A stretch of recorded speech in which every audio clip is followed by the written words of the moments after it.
क्या आप जानते हैं फिनलैंड दुनिया का सबसे हैप्पीएस्ट कंट्री है 2022 में। और सिर्फ 2022 में ही नहीं बल्कि पिछले कई सालों से फिनलैंड ने अपने इस स्थान को कायम रखे हुए हैं। फिनलैंड की आबादी कुल 500 मिलियन के करीब है, जहां पे 2020 में फिनलैंड में 35% लोग 65 के एबव थे। इसका मतलब फिनलैंड का यूथ काफ़ी कम है, इसलिए फिनलैंड अपने देश में सबसे ज़्यादा रिफ्यूजीज को जगह देता है। एक रिपोर्ट के मुताबिक 2015 में फिनलैंड ने 32,500 रिफ्यूजीज को अपने देश में जगह दी और ये पिछले साल के मुकाबले 10 गुना ज़्यादा था। और सिर्फ जगह ही नहीं देता है बल्कि फिनलैंड पूरी दुनिया में अपने रिफ्यूजीज को सबसे ज़्यादा बेनिफिट्स प्रोवाइड कराता है, किसी दूसरे कंट्री के सिटीजन से भी ज़्यादा। अब सवाल ये आता है कि फिनलैंड जैसी एक छोटी सी कंट्री ये सब कैसे कर पा रही है, जहां अमेरिका, कनाडा जैसे बड़े कंट्री अभी भी इस प्रॉब्लम को सॉल्व नहीं कर पाए हैं। फिनलैंड ने ऐसा क्या किया जो वो इस प्रॉब्लम को इतने अच्छे से हैंडल कर पा रही है। वॉर जोन जैसे रीजन से भी आते हैं, तो ऐसे में मुमकिन नहीं होता है कि वो अपना आईडी कार्ड भी साथ में ला पाएँ। तो ऐसे में फिनलैंड की सरकार को काफ़ी मुश्किल आ सकती है उन्हें एसाइलम प्रोवाइड कराने में या फिर सब्सिडी देने में। तो ऐसे में फिनलैंड की सरकार ने मदद लिया ब्लॉकचेन टेक्नोलॉजी का। ब्लॉकचेन टेक्नोलॉजी स्मार्ट कॉन्ट्रैक्ट पे बेस्ड होता है और ये स्मार्ट कॉन्ट्रैक्ट बिल्कुल ही नॉर्मल कॉन्ट्रैक्ट के जैसा होता है, जहाँ पे दो पार्टियों के बीच म्यूचुअल अंडरस्टैंडिंग एक एग्रीमेंट के रूप में होता है। बस फर्क इतना होता है कि ये एग्रीमेंट हैंड रिटेन ना होके स्मार्ट मशीन कोडेड होता है, जिससे गलती की गुंजाइश कम हो जाती है।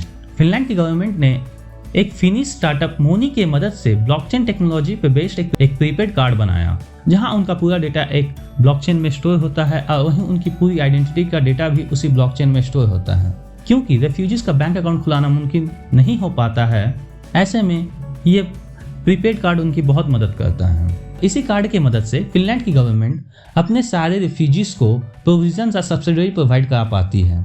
मान लीजिए कि राज एक रेफ्यूजी है, तो फिनलैंड की गवर्नमेंट उसे सब्सिडी के रूप में उसके पहले साल उस खाने के खर्च पे 30% और फ्यूल के खर्च पे 5% की सब्सिडी देती है, जो कि अगले साल ही घट के खाने के खर्च पे 20% और फ्यूल के खर्च पे 2% हो जाती है। अब मान लीजिए कि अगले 3 महीने में राज्य का इनकम $3,000 से ज़्यादा या फिर एक निर्धारित अमाउंट से ज़्यादा हो जाता है, तो फिनलैंड की गवर्नमेंट इसी कार्ड की मदद से उसकी सारी सब्सिडी बंद करा देती है, क्योंकि अब राज इतना कमाने लगा है कि वो खुद से खा सके, उसे सब्सिडी की अब ज़रूरत नहीं है। अब मान लीजिए कि राज को किसी समय कुछ ज़्यादा पैसों की ज़रूरत पड़ी, तो अपने किसी दोस्त से इसी कार्ड की मदद से लोन भी ले सकता है और लोन को सही समय पे रिपेड कर सकता है। अब क्योंकि वो लोन को सही समय पे रिपेड करता है तो उसका क्रेडिट स्कोर बनता है। जब वो इस पेमेंट को सही समय पे करता है तो उसका क्रेडिट स्कोर बढ़ता है और इसी तरीके के लेन देन से उसका क्रेडिट स्कोर उस प्रीपेड कार्ड में स्टोर होते रहता है।